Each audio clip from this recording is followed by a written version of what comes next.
Masih dari kawasan Sudirman 12 Padang Berengar, terima kasih Anda masih bersama Pro Sate dari Padang hingga saat ini, dan pukul 9 hingga pukul 10 waktu Indonesia Barat nanti masih bersama saya Yudi Maswar akan memandu Anda dalam program-program pilihan, dan kali ini kita masuk pada program dialog khusus ya bersama Jemari Sakato. Dan saat ini Jemari Sakato bekerja sama dengan Yayasan Kerti Praja dengan dukungan UNFPA dalam program Humanitarian Response and Preparedness di Pasaman dan Pasaman Barat dengan isu KBG atau kekerasan berbasis gender dan Kespro kesehatan reproduksi dalam rangka mencegah kematian ibu, menghindari KBG dan praktik berbahaya serta memenuhi kebutuhan KB. Nah, Jemari Sakato merupakan NGO yang bergerak pada bidang pemberdayaan masyarakat, beralamatkan di Jalan Singgalang 2 belakang Ibnu Sina Gunung Pangilun Kota Padang. Jemari Sakato ini didirikan pada tanggal 14 Juli 2004 yang lalu di Kecamatan Harau, Kabupaten 50 Kota, dan memiliki cita-cita dapat berkontribusi bagi pembangunan masyarakat yang lebih baik. Saat ini Jemari Sakato memiliki 4 program yang sedang berjalan. Pertama, yaitu respon dan kesiapsiagaan kemanusiaan di Pasaman dan Pasaman Barat yang tujuannya mengurangi angka kematian ibu, mengurangi kasus kekerasan berbasis gender, dan mendekatkan akses KB. Kedua, setapak atau selamatkan hutan dan lahan melalui tata kelola pemerintahan yang baik dengan tujuan sebagai upaya perlindungan lingkungan di Kabupaten Agam, Kabupaten Tanah Datar, dan secara umum di Provinsi Sumatera Barat. Yang ketiga, building resilience yang bertujuan untuk membangun masyarakat Pasaman Barat yang tangguh bencana. Dan yang keempat, mobile vaksinasi di Kabupaten Padang Pariaman. Nah, untuk hari ini pendengar, kita akan berbincang tentang kearifan lokal dalam penanganan kekerasan berbasis gender ya. Dan untuk itu di studio sudah hadir narasumber di program ini. Yang pertama ada Ibu Dr. Wirdaningsih Esos MSI, dosen FIS UNP. Selamat pagi Bu, Assalamualaikum. Selamat pagi menjelang siang. Ya, kemudian ada Bapak Iron Maria Edi SP. Beliau adalah Wali Nagari Salareh Ayah. Selamat pagi, Assalamualaikum Pak Iron. Waalaikumsalam warahmatullahi wabarakatuh. Selamat pagi semuanya. Dan pendengar, Anda bisa ikut bergabung nanti melalui line telepon 0751-812-878, baik yang berada di Kota Padang ataupun juga yang berada di kabupaten kota di Sumatera Barat. Baik, saya ke Bu Wirda dulu. Kearifan lokal dalam penanganan kekerasan berbasis gender. Nah, ini artinya kearifan lokal tentu yang berkaitan dengan kondisi kita di Minangkabau ya Bu ya. Nah, kira-kira seperti apa yang Ibu lihat tentang kearifan lokal untuk mengatasi atau menangani kekerasan berbasis gender ini Bu? Ya, terima kasih Pak Yudi. Kita hari ini bersama Jemari ya untuk mendiskusikan tentang kearifan lokal dalam penanganan kekerasan berbasis gender.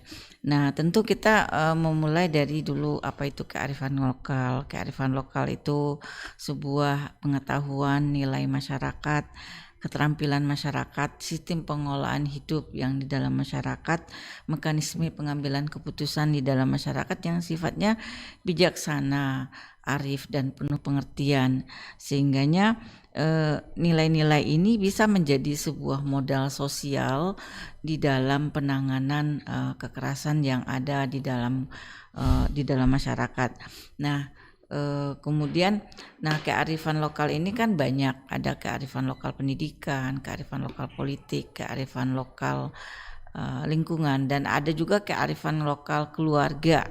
Dalam hal ini kita bicara keluarga Minangkabau.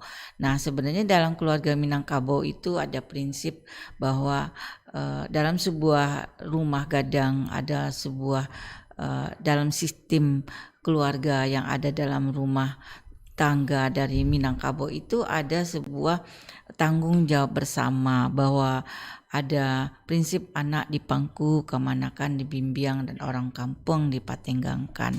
Prinsip-prinsip itu jadi persoalan-persoalan di dalam keluarga, persoalan yang ada di dalam masyarakat itu bisa tidak sendiri ditanggung orang, tapi menjadi persoalan bersama, menjadi tanggung jawab bersama. Ada semangat keputusan bersama, ada semangat bahwa tidak bisa dibiarkan ada kejadian yang tidak baik pada keluarga yang satu, keluarga yang lain abai atau keluarga yang lain tidak bertanggung jawab.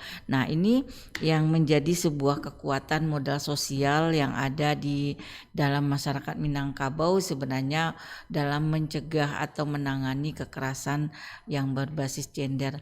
Sebenarnya di keluarga Minangkabau itu kalau dikaitkan itu perempuan itu memiliki kedudukan yang baik, memiliki kedudukan yang terhormat, dan ada cara-cara mereka untuk menjaga anak perempuan, anak laki-laki mereka dalam kehidupan pergaulan, dalam kehidupan sehari-hari. Nah,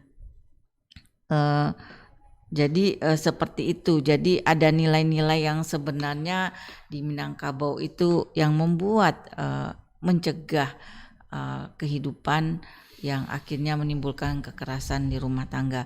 Jadi keluarga bagaimana ada namanya di dalam Minangkabau itu sumbang doaleh. Sumbang doaleh itu bagaimana kita bersikap berjalan, bagaimana kita sikap duduk, bagaimana kita sikap bergaul kalau bahasa Minangnya, bagaimana sikap kita berbicara gitu. Dan kemudian bagaimana juga sikap kita tagak berdiri gitu, kemudian bagaimana juga sikap kita dalam bertemu dengan orang lain. Banyak yang harus aturan-aturan yang sebenarnya aturan itu membuat keperlindungan kepada anak-anak, kemenakan dan orang kampung yang ada di masyarakat. Nah, itu adalah sebuah kearifan yang artinya membuat sebuah menghindari kekerasan-kekerasan di dalam kehidupan. Kemudian kalau jika terjadi kekerasan ada penanganan yang dilakukan, misalnya bahwa ada sebuah keputusan bersama bagaimana harus solusinya secara bersama. Jadi perlindungan mereka terhadap anak kemenakan itu menjadi sebuah titik penting. Nah, ini yang kearifan lokal dari masyarakat yang untuk menghindari terjadinya kekerasan berbasis gender di dalam masyarakat. Tapi kok realitanya memang kita akan temukan juga. Nah, ini nanti ada cara juga ketika ada kejadian, ada cara pula di sistem rumah gadang itu untuk menyelesaikan masalah-masalah yang ada di dalam, baik dalam keluarga inti maupun keluarga luas maupun masyarakat gitu. Iya, baik. Saya beralih ke Pak Wali nih ya, Pak Wali Nagari nih. Betul. Pak Wali Nagari dari Salare Ayia di Palembayan Agam ya Pak ya? Agam Pak. Di Agam, baik. Nah, di Nagari Salare Ayia ini sendiri untuk kearifan lokal masyarakat di sana, apalagi dikhususkan tentang penanganan kekerasan di tentang berbasis gender ini, apakah ada programnya Pak atau bagaimana situasi di sana? Mungkin secara konseptual tadi sudah disampaikan oleh Bu Wirnaningsih. Mungkin saya lebih ke aplikatifnya barangkali ya Pak ya. Karena kalau kita melihat sistem Minangkabau untuk melindungi kita dari kekerasan itu, ada satu nilai di dalam nagari itu Pak, mulai dari Rupu Inan Sahalai sampai ke Tanah Nan Sebingkah itu sudah dilingkung oleh adat. Jadi dalam bentuk tinjauan struktural misalnya itu di nagari-nagari kita memang kita hidup bersuku, ada hidup berkaum gitu ya, ada baparui, kemudian ada juga sampai kepada banagari.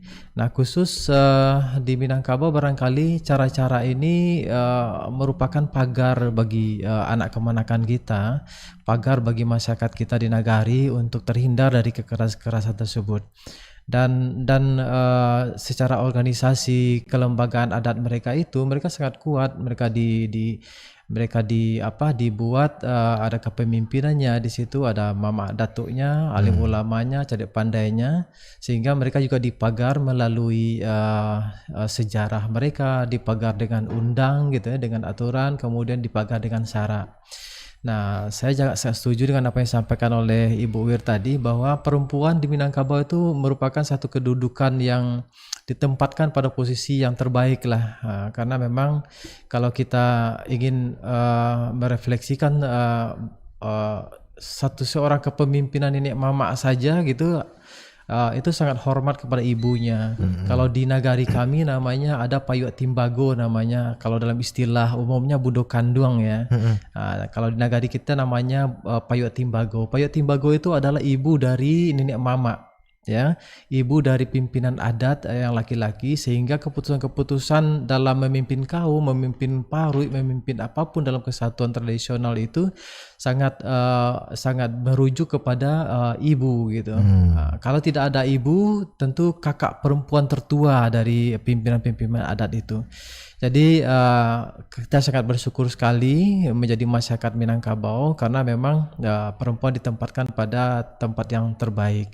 Nah, kalau kita lihat rujuk kepada kekerasan terhadap perempuan atau berbias gender ini terjadinya kan di dalam keluarga kita ya Bu ya. Keluarga terjadi di dalam masyarakat nagari kita. Nah, masyarakat nagari itu ada di parui, suku, kaum itu gitu. Nah, ada apa kok bisa terjadi di Minangkabau yang sesungguhnya sebenarnya ini tidak bisa terjadi karena memang pagarnya sudah berlapis di masyarakat kita di nagari.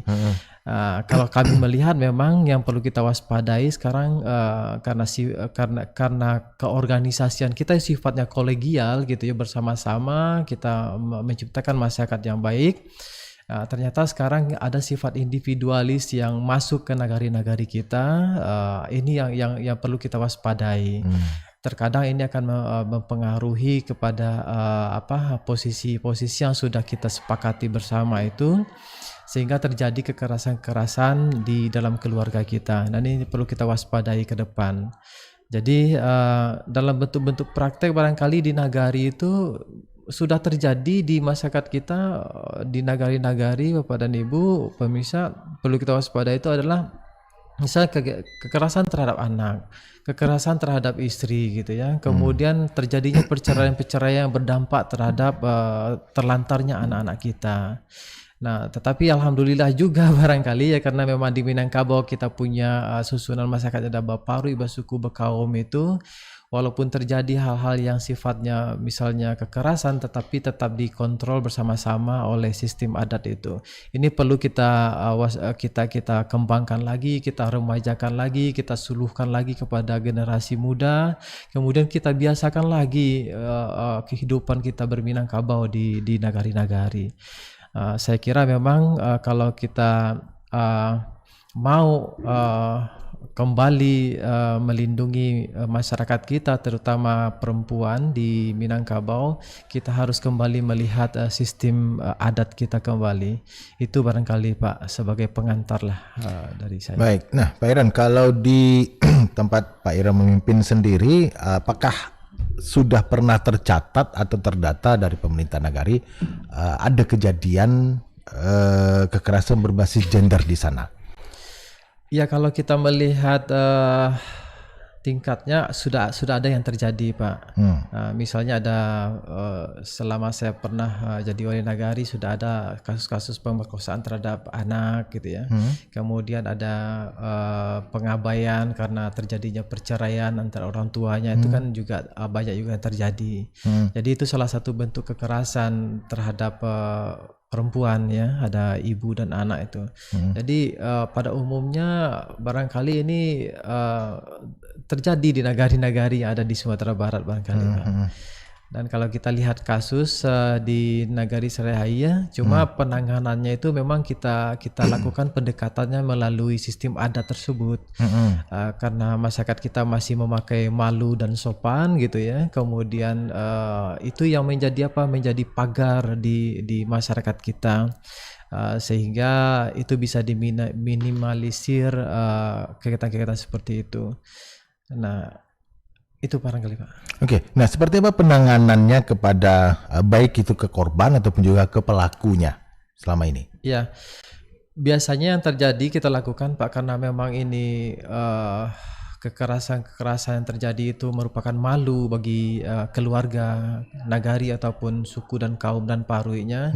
Biasanya memang kita selesaikan secara bertingkat Pak, berjenjang dan bertingkat. Artinya kalau keluarga terjadi pada satu keluarga Batih ya, kekerasan terhadap seorang anak ataupun perempuan itu dikembalikan kepada penyelesaian kepada mama kepala warisnya. Mama kepala waris. Kemudian kalau seandainya bisa menyelesaikan persoalan itu gitu ya, artinya kalau kita ada 2 hukum saja di negari Pak. Yang apa pertama adalah kusui salasai karuah janiah seperti itu. Yang kedua tabu jual lalu tabalintang patah. Kalau mau menyelesaikan sesuatu itu pakai kusui salasai karuah janiah, kita pakai sistem adat kita di nagari. Tapi kalau tabu jual lalu tabalintang patah kita bawa ke polisi lah, ke hukum negara, ke undang. Nah, biasanya secara berjenjang itu biasanya kalau kejadian pertama itu kita kembalikan kepada paruinya yang terkecil ya, saparui gitu ya, atau saindo. Kalau seandainya mama kepala warisnya yang menyelesaikan itu selesai oleh dia kusui selesai karuah janiah gitu ya, berarti sudah selesai ingkrah itu persoalan itu gitu ya, dan itu tidak diulang lagi, kemudian akan dipagar.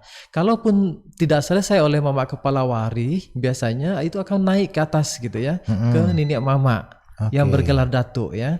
Nah, jadi datuk inilah menyelesaikan mau mendorong untuk kusui selesai karuah janiah tadi itu. Artinya kalau kusui selesai karuah janiah ini tidak ada dendam lagi Pak, seperti itu ya. Nah, tidak ada terulang lagi. Biasanya kalau di masyarakat kita kalau udah selesai persoalan-persoalan itu, kalau enggak disembelihkan ayam siku, kalau enggak kambing gitu ya, di pesta ke kuali larinya. Jadi kalaupun tidak selesai di tingkat nenek mama, biasanya kita punya struktur yang lebih atasnya itu di Nagari Selaya namanya lua. Nah, di atas lua itu aja juga ke kolegial nenek-nenek mama, ada beberapa suku gitu dipimpin oleh nenek mama. Nah, nenek-nenek mama itu juga punya hukum tersendiri mereka untuk menyelesaikan itu. Dan di lapis yang seperti itu tidak juga selesai, baru masuk ke dalam lapis tertinggi dalam adat Selingkah Nagari. Kalau di Salarehaya namanya ada langgam Angkusari Pado, langgam Rajo Nambalimo, itu hukum tertinggi di bidang adat Pak. Nah, kalau seandainya di sidang itu tidak putus gitu ya, maka kita serahkan kepada undang atau negara. Nah, artinya kalau tidak bisa kita selesaikan secara badunsana gitu ya, persoalan-persoalan kekerasan di nagari, kita selesaikan kusui selesai karuah janiah tidak bisa, maka kita salurkan kepada hukum yang nanti ada melalui kepolisian dan pihak-pihak yang berwajib. Itu langkah-langkah penyelesaiannya di nagari Pak. Mudah-mudahan ini mungkin masih hidup ya di nagari. Kalau di Selera itu masih hidup nih sistem ini Bu. Kemudian mudah-mudahan di nagari-nagari yang lain juga masih hidup, dan ini harus kita kembangkan terus ini untuk mempertahankan nagari kita dari pengaruh-pengaruh negatif ke depannya. Oke, baik, kita jeda dulu untuk informasi berikut ini. Jadi pendengar jangan kemana-mana, tetap bersama Pro Satya dari Padang, Kanal Inspirasi.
12 Padang pendengar dimanapun Anda berada, kita lanjut lagi bincang-bincang kita di kesempatan siang hari ini dalam dialog khusus Jemari Sakato, dan narasumber kita masih bersama Ibu Wirdaningsi dan juga Bapak Iron ya. Kita masih membahas tentang kearifan lokal dalam penanganan kekerasan berbasis gender.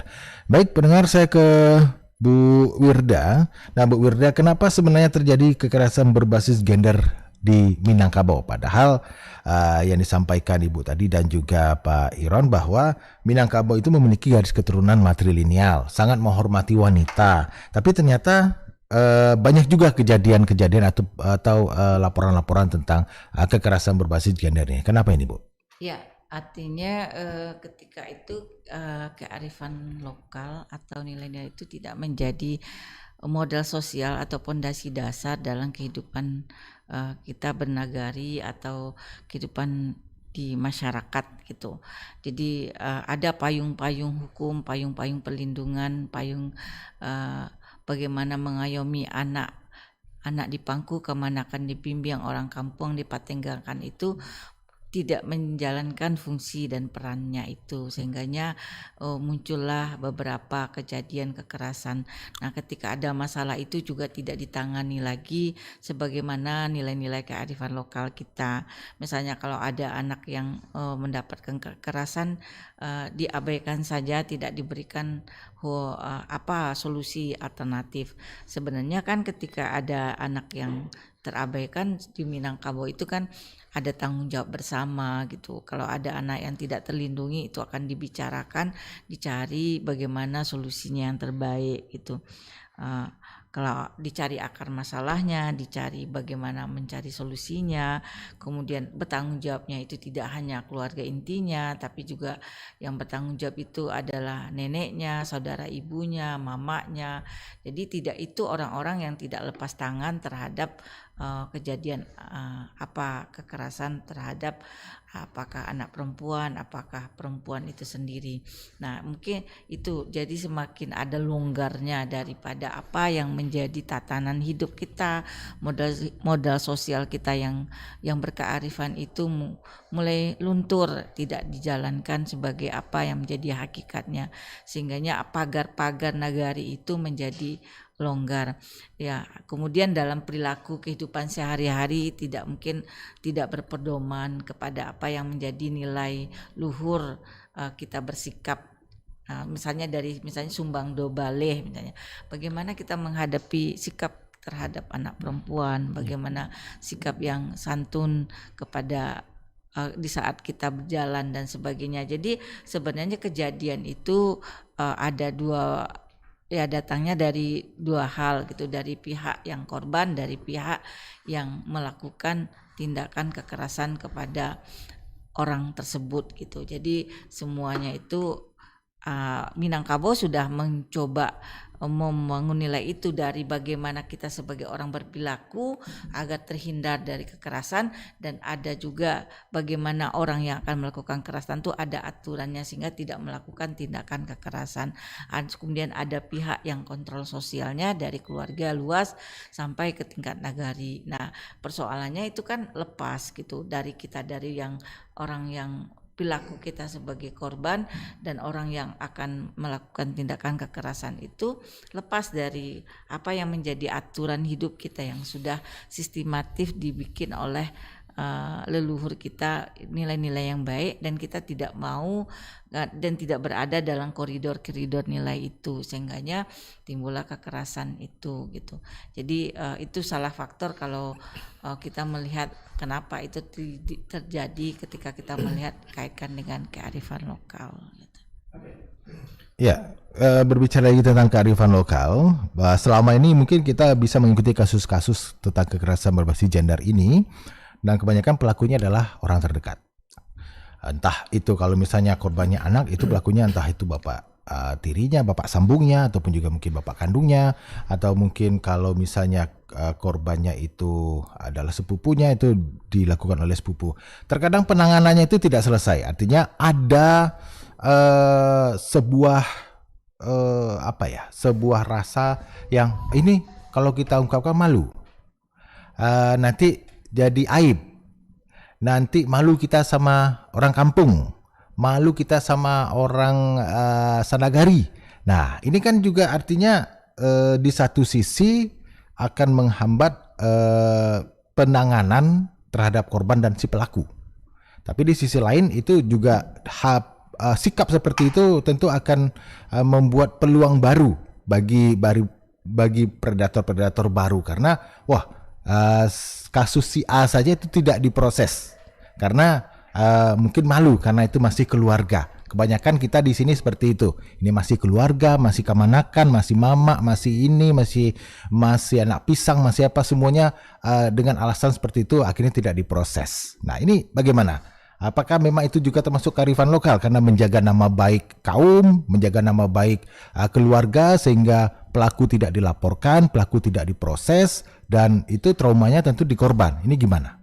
Ya, sebenarnya kadang-kadang hukum di adat itu kan yang berat itu kan hukum sosialnya itu gitu. Sebenarnya ketika ada pelaku sampai melakukan itu sampai dia akan dilakukan dikucilkan atau tidak dianggap bagian dari keluarga itu, atau mereka disuruh keluar dari kampung gitu. Nah, sebenarnya itu bagian itu sebenarnya yang menjadi kekuatan adat itu. Nah, persoalannya kan mau nggak semua elemen itu menegakkan apa yang menjadi hukum adat itu gitu. Nah, hukum adat itu kan mulai dari teguran, mulai dari memberikan sanksi-sanksi, tapi yang paling dasar itu adalah hukum dibuang. Kalau pelaku itu dianggap peluang, itu kan sesuatu yang tidak bisa kalau dia dibuang dari kaumnya, dibuang dari kampung halamannya, itu kan sesuatu yang orang berpikir ulang untuk melakukan perbuatan itu. Nah, jadi mungkin memang penyelesaiannya itu kan mulai dari separui, mulai kemudian sekaum, mulai dari sanagari, mulai daripada tingkat yang terakhir kalau memang diberikan ke pihak kepolisian. Nah, itu. Tapi yang paling ketika itu memang ketika keputusannya keluar dari kampung, dibuang, dikucilkan, itu saya pikir itu kekuatan sosial juga dalam mencegah predator-predator baru untuk melakukan kekerasan terhadap anak.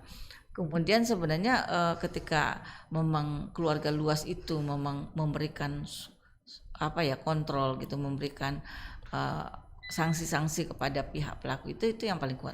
Misalnya kan misalnya kan anak, ada saudara ibunya, ada neneknya. Ketika saudara ibu tidak memperlakukan si predator itu sebagai tidak bagian keluarga, itu kan lebih menyakitkan. Silakan saja kamu keluar dari kaum kita, keluar dari kampung kami, tidak menganggap kamu keluarga. Itu kan berpikir ulang gitu. Selama ini kan mungkin sudah ada sanksinya diganti dengan sanksi apa gitu, seperti barang gitu, atau kalau dia masuk penjara, sekedar masuk penjara ntar masuk keluar lagi. Tapi kalau memang bagaimana keluarga itu psikologis itu dibangun kepada pelaku itu, psikologis sosiologisnya itu, sikap interaksi kepada pelaku itu, sikap menekan psikologis itu, saya pikir itu sesuatu yang salah satu kekuatan sosial untuk mencegah itu. Karena kalau masuk penjara udah nanti keluar ulang lagi gitu.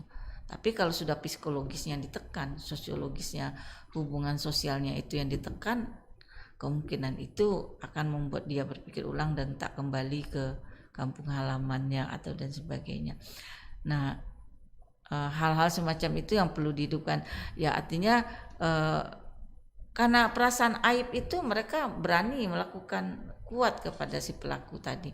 Ini aib keluarga, karena kamu sudah mencoreng muka daripada keluarga, kamu keluar dari keluarga ini gitu. Nah, itu sebenarnya yang kekuatannya gitu. Sebenarnya banyak hal yang secara penyelesaiannya tidak hanya seperti itu, juga dianjurkan kepada anak kemenakan berperilaku bagaimana menjaga diri yang baik, bagaimana kan kalau di rumah gadang itu kalau dulu prinsipnya kan kalau anak perempuan di rumah kalau ndak ada keluarga yang lain, anak laki-laki itu nggak sembarangan. Orang masuk ke rumah gadang itu ada aturannya gitu kan. Kalau dari peristiwa-peristiwa yang kita dapatkan, kasus-kasus itu kita ada kasus yang terakhir-terakhir ini kan di rumah itu kan bebas saja orang masuk keluar masuk, nggak ada aturan mainnya, sehingganya anak-anak itu diperlakukan tidak adil oleh keluarganya sendiri. Mama tuh masuk rumah ada aturannya, ketika anak perempuan saja di rumah ya mama nggak bisa masuk. Ada ibunya di rumah, ada aturannya gitu. Nah, Minang ngatur itu. Nah, itu kan tidak di keluarga itu tidak dibangun, aturan itu tidak dibangun lagi di dalam keluarga itu. Nah, orang masuk sembarang, apalagi orang yang bukan muhrim masuk sembarangan gitu. Nah, kejadiannya kan itu orang bisa masuk, tidak muhrim masuk, ibunya sedang, neneknya sedang di luar, ada orang lainnya masuk, maka terjadilah tidak perlindungan. Nah, aturan-aturan hidup itu yang sudah mulai tidak diketatkan. Nilai-nilai itu tidak menjadi pondasi keluarga. Nah, nilai itu yang perlu kita hidupkan kembali lah, revitalisasi lagi kearifan lokal, nilai-nilai bagaimana kita berhubungan sosial antara laki-laki dan perempuan, aturannya dengan kakek, dengan anak, cucunya dan sebagainya, ada aturannya gitu, udah arif gitu. Cuma itu yang mungkin udah mulai luntur gitu. Oke. Baik, Pak Wali. Hal-hal ini memang sudah mulai luntur karena mungkin tergerusnya zaman, kemajuan teknologi. Bahkan kalau dulu ada program Baliak Kanagari, sampai sekarang nggak kelihatan hasilnya. Di beberapa mungkin di beberapa lokasi, beberapa tempat ada yang berhasil, tapi masih belum secara menyeluruh karena masih banyak juga kasus-kasus yang terangkat di permukaan itu seperti yang kasus-kasus yang beberapa waktu yang lalu.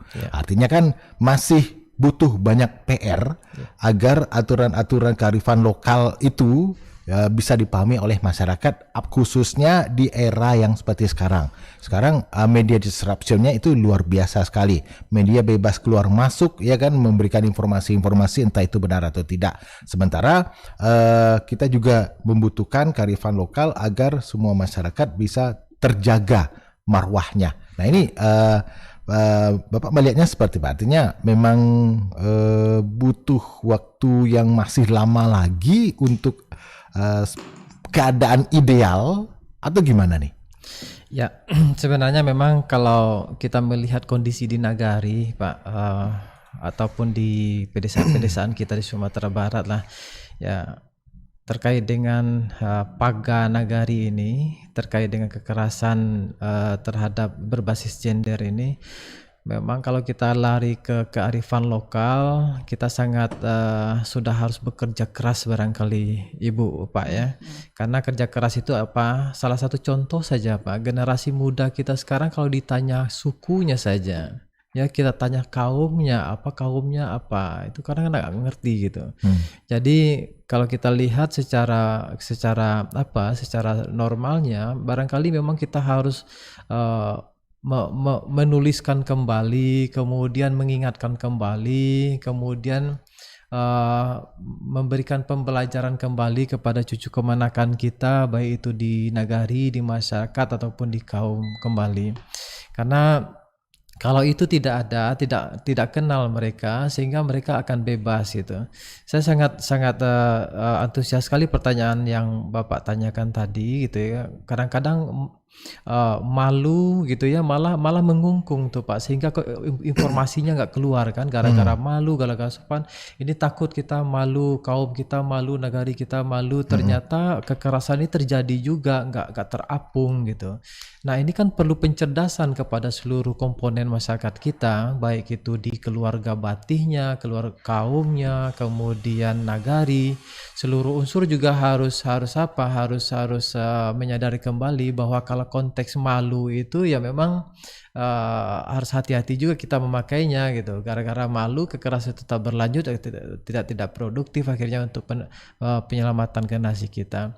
Jadi kami memang sangat menghimbau kepada kita yang berada di nagari-nagari ataupun di masyarakat Minangkabau, kita kembali melihat kearifan tradisional kita ini, kearifan lokal kita ini merupakan kekuatan yang luar biasa di masyarakat Minangkabau. dan menempatkan perempuan malah itu menempatkan pada posisi yang terbaik di Minangkabau gitu ya, itu kita kembalikan kepada posisinya lagi. Nah, kalau di rumah tangga itu kalau tidak salah orang Sumando itu kan di luar posisinya Bu di dalam kaum kita. Tetapi ketika dia hadir di dalam keluarga Bati, dia menjadi pagasalampi untuk masyarakat, untuk keluarganya gitu ya. Kemudian mama gitu ya, yang laki-laki juga menjadi paga suku dan paga kaum. Kalau itu kita hidupkan kembali, barangkali kekerasan terhadap berbasis gender ini bisa kita tekan ini. Nah, kita juga berharap gitu ya, karena praktek-praktek ini akan tersembunyi, dia nggak terapung gitu gara-gara ada nilai malu dan sopan tadi itu yang kita pegang, sehingga tidak terapung, sehingga itu tiba-tiba sudah kejadian baru tahu gitu ya. Ini juga kita harus waspadai. Nah, apa yang kita perlu upayakan gitu ya, memang salah satu yang diberikan kesempatan oleh Jemari Sakato ini kita perluas ini gitu ya. Kita perluas kepada seluruh masyarakat kita bahwa kekerasan terhadap gender ini memang kita harus waspadai bersama. Dan kecenderungannya seperti ini sangat berbahaya, yang disampaikan Pak tadi, yang sangat berbahaya tuh. Gara-gara sopan dan malu itu malah dia tersembunyi terus itu. Sudah terjadi baru kita menyadari, baru kita tindak gitu ya. Seharusnya memang penyelamatan secara dini juga harus dilakukan dalam konteks sekarang, apalagi dalam sekarang komunikasinya sudah terbuka, semua bisa diakses oleh anak-anak kita gitu kan, semua bisa dia praktekkan itu. Di luar sepengetahuan kita, ini menjadi tantangan ke depan di negara kita. Dan pagar kearifan lokalnya itu harus perkuat, harus kita kembangkan juga. Tidak hanya kita terpaku pada hanya nilai-nilai, misalnya tadi Ibu bilang sumbang 2 balai, kemudian ada nenek mama alimullah cek pandainya, tapi kalau kita tidak paham juga dengan kekerasan itu gitu ya, bagaimana menanganinya segala macam, ini juga tidak berdampak baik terhadap penanggulangan kekerasan terhadap masyarakat kita di Minangkabau. Itu barangkali pandangan saya, Pak. Oke, karena memang meskipun kita sama-sama tahu bahwa sosialisasi dan pemahaman tentang pelaporan terhadap kekerasan itu sudah sering dilakukan entah oleh pemerintah, oleh pihak yang berwenang, atau mungkin NGO, dan saya rasa masyarakat pun sudah banyak menerima informasi bahwa kalau misalnya ada perempuan atau anak perempuan yang mendapatkan kekerasan, lapor. Tetapi pada praktiknya itu jarang sekali dilaporkan. Karena itu tadi malu pada orang banyak, keluarganya diketahui dilecehkan, atau mungkin malu kepada tetangga, oh ternyata bapak saya atau mungkin adik saya atau anak saya melakukan pelecehan. Nah, itu kan menjadi sebuah kendala bahwa penanganan kekerasan ini menjadi terhambat. Seharusnya kan idealnya kalau memang terjadi kekerasan, siapapun dia, mau dia punya keluarga ya tetap harus diproses. Kan ideal seperti itu agar menjadi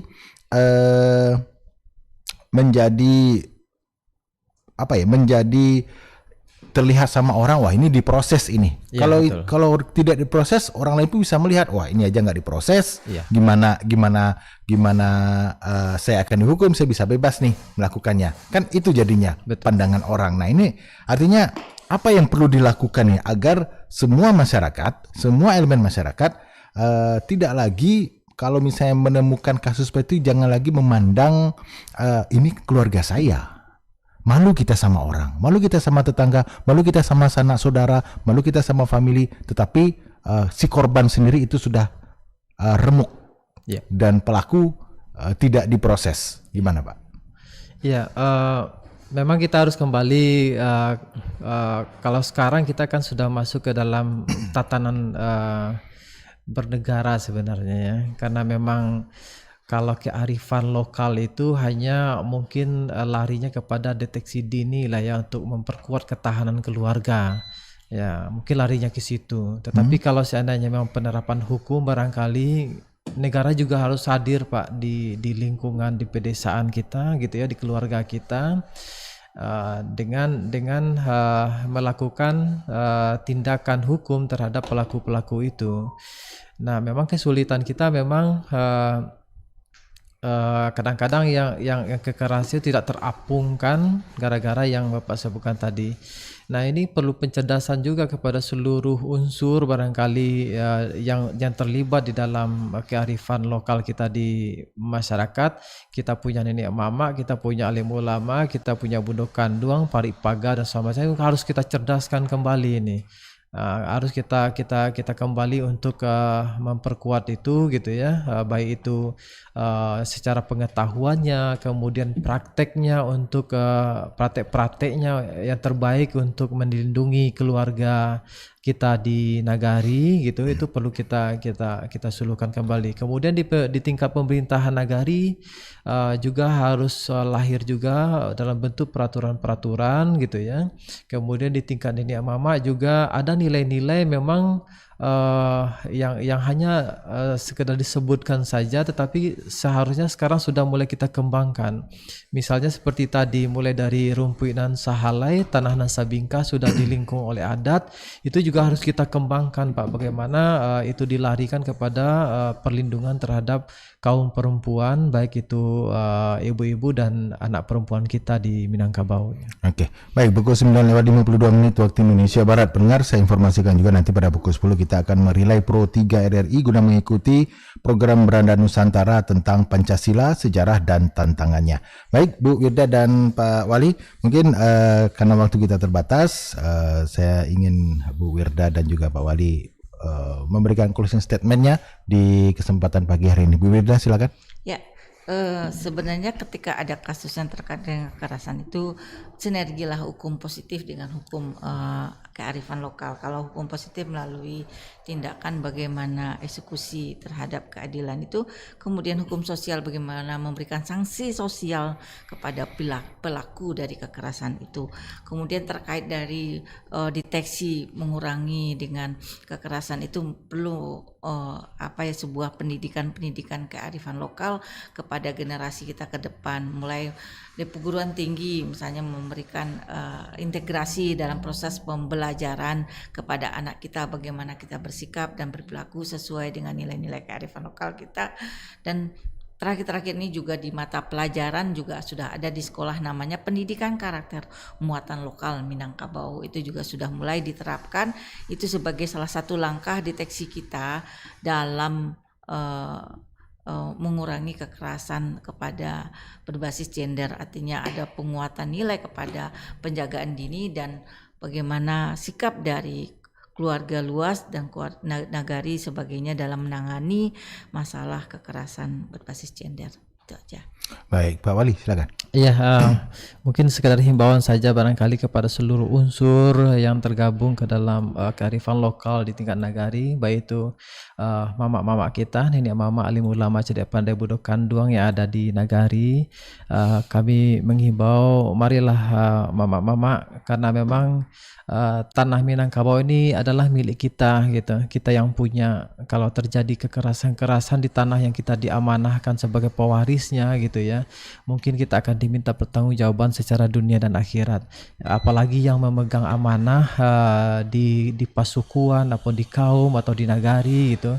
Mari kita kembali untuk memperkuat konsep kita untuk melindungi nagari-nagari yang kita warisi, yang kita punya ini, dan kita sudah harus lebih mencintai kembali ya, mencintai kembali cucu kemenakan kita, menyayang kembali nagari kita, sehingga nilai-nilai adat kita itu kembali muncul untuk menjadi Minangkabau yang lebih baik. Itu barangkali statementnya barangkali Pak. Terima kasih. Iya, baik, terima kasih Pak Wali, terima kasih juga Ibu Wirdaningsih sudah hadir di studio dalam dialog khusus Jemari Sakato untuk kesempatan pagi hari ini, dan terima kasih juga untuk atensi dengar Anda pendengar dimanapun Anda berada. Semoga saja yang kita perbincangkan ini bisa bermanfaat untuk kita semuanya.